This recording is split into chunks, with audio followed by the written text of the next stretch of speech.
Welcome sa DRS 2.0. Fresh at nagbabagang happenings bang hanap mo? Mga padabarkads man yan o mga trending topics? Pwes, sagutin natin yan. Kaya naman isubscribe nyo na ang ating channel para sa mga nagbabagang balita everyday.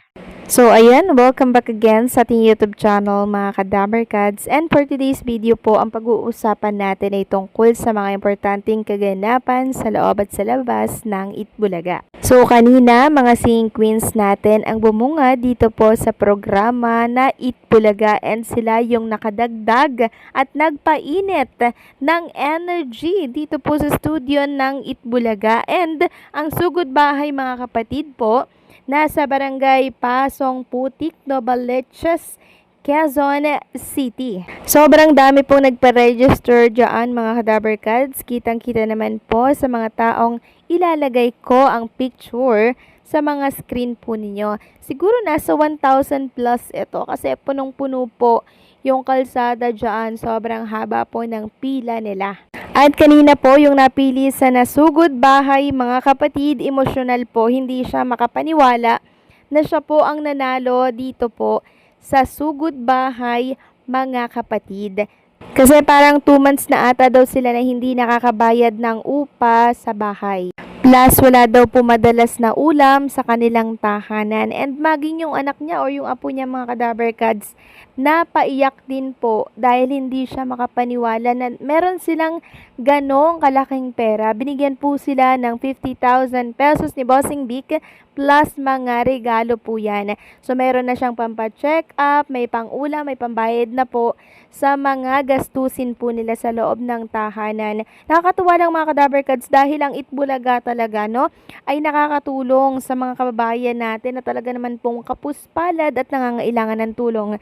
Kaya kung inyong mapapansin, every time na susugod sila sa isang barangay, sobrang daming nagpaparegister sa pag-asa po na sila po ay manalo. So kung sa sugod bahay mga kapatid, nagkaiyakan po doon, maging sa studio po ng Itbulaga mga Kadabarkads, nagkaiyakan din po dahil isang Dabarkads nga po ang napili, yung sulat niya po dito sa Dear Itbulaga.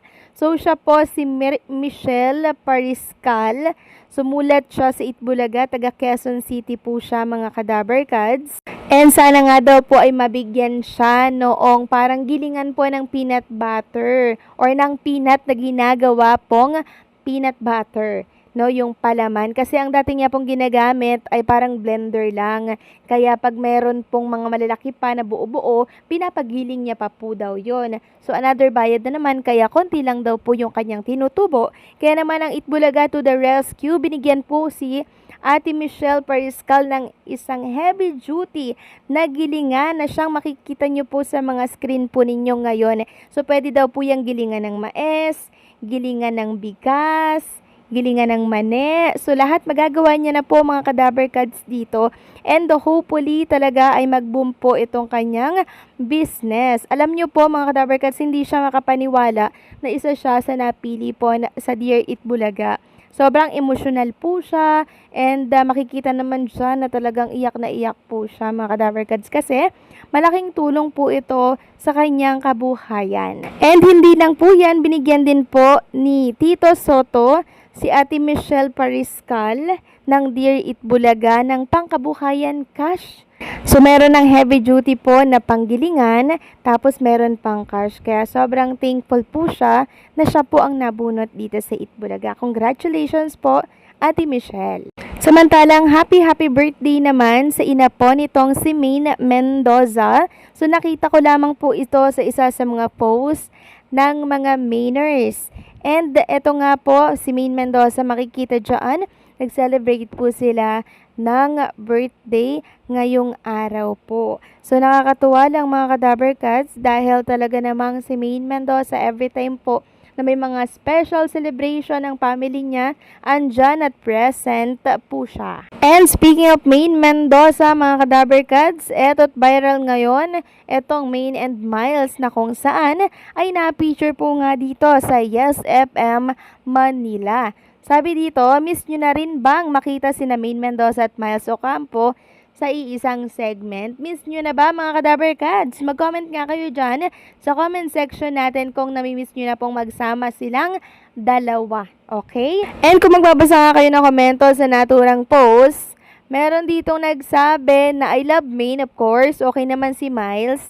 Kaya lang napansin ko, may attitude siya nung minsan kasama si Isa Calzado sa barangay. Iniiwasan niya yung si Isa.